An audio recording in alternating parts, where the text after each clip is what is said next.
आज मैं आप लोगों को एक ऐसी वशीकरण से अवगत कराने जा रहा हूँ जिसको नियम पूर्वक एक व्यक्ति ने किया तो उसका कार्य सफल हो गया। लेकिन ये घटना हमें आज भी झकझोर कर रख देती है। दोपहर करीब 1 बज रहे थे। चिलचिलाती धूप में मैं यजमान के यहाँ से लौट रहा था। रास्ते में सड़क के किनारे एक पेड़ के नीचे बैठी एक अति सुंदर महिला सुसुक कर रो रही थी। मैं दूर से ही सोचकर चला आ रहा था कि उस पेड़ के नीचे कुछ देर विश्राम कर लेने के बाद ही आगे की यात्रा प्रारंभ करूंगा। जब मैं विश्राम करने उस पेड़ के नज़दीक गया तो वो महिला सिर झुकाए थी। मैं उस महिला से थोड़ा दूरी बनाकर बैठ गया। उसको रोता देख मेरा मन बार बार उस महिला से कुछ पूछने को बेताब था, लेकिन बात एक महिला की थी इसलिए मैं कुछ बोल नहीं पा रहा था। उस महिला के पास एक टोकरी पड़ी थी। उस टोकरी में कुछ सामान रखकर ऊपर से एक कपड़ा ढका था। हमें लगा कि कोई सामान बेचने वाली है। मैं हिम्मत जुटाकर उस महिला से अचानक पूछ दिया, क्या हुआ आपको? आप रो क्यों रही हैं? वो महिला मेरी बातें सुनकर खामोश हो गई और बोली, कोई बात नहीं है। मैं बोला, अगर कुछ बात है तो आप हमें बता सकते हैं। हो सकता है कि मैं आपका कुछ मदद कर दूं और आपका रोना बंद हो जाए। इतने में एक युवक वहां आया और उस महिला से ऊंची आवाज में बोलने लगा, आज इतना देर क्यों की आने में? मैं तुम्हारा कब से इंतजार कर रहा था। ज़्यादा इंतजार मत कराया करो। 2 घंटे से तुम्हारा इंतजार कर कर के मैं पागल हो गया था और तुम यहाँ बैठकर इस आदमी के साथ गुलछर्रे उड़ा रही हो। उसकी ये बातें सुनकर मैं गुस्से से खड़ा हो गया और बोला, ये लड़का, जरा अपना मुंह संभाल कर बात करो। जो मन में आ रहा है बके जा रहा है। तुम ले जाओ अपना आदमी को।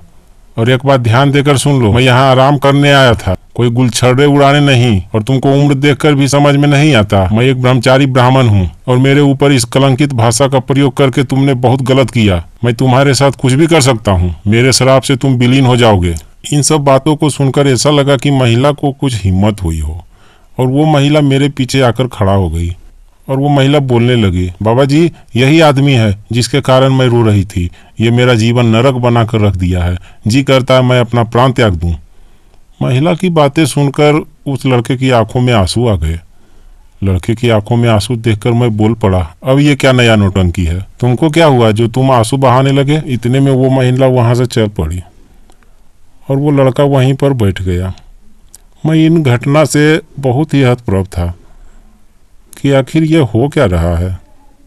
वो लड़का गमगीन हालत में पेड़ से सटकर बैठा था। मैं उसके पास जाकर बोला, अरे बात क्या है, हमें भी कुछ बताओगे? अभी तुम यहाँ बैठकर रो रहे हो, तुमसे पहले वो औरत तो रो रही थी, मामला क्या है? तब लड़का बोलने लगा, बाबा जी, मैं उस गांव का रहने वाला हूँ। ये औरत मेरे गांव में कुछ न कुछ बेचने के लिए रोज आती है। मैं इसको बहुत चाहता हूँ।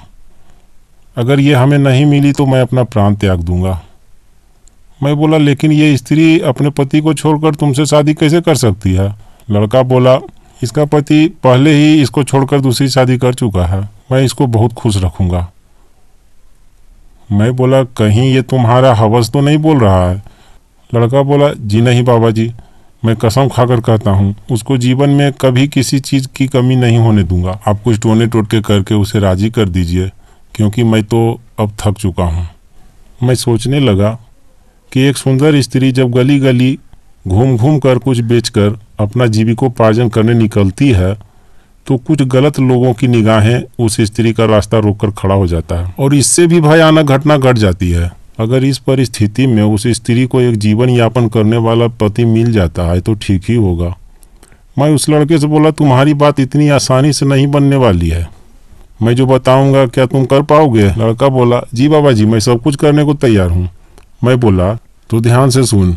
शनिवार के दिन अपने 9 उंगली के नाखून को थोड़ा थोड़ा काटकर सभी को जलाकर एक पीतल के बर्तन में थोड़ा शुद्ध जल लेकर जले हुए नाखून के राख को उस जल में मिलाकर इस मंत्र को, दुहाई कामरू कामाख्या की, दुहाई कामरू कामाख्या की 108 बार बोलकर जब भी मौका मिले उस जल को थोड़ा सा भी उस स्त्री पर छिड़क देने के बाद ही तुम उसको पा सकते हो।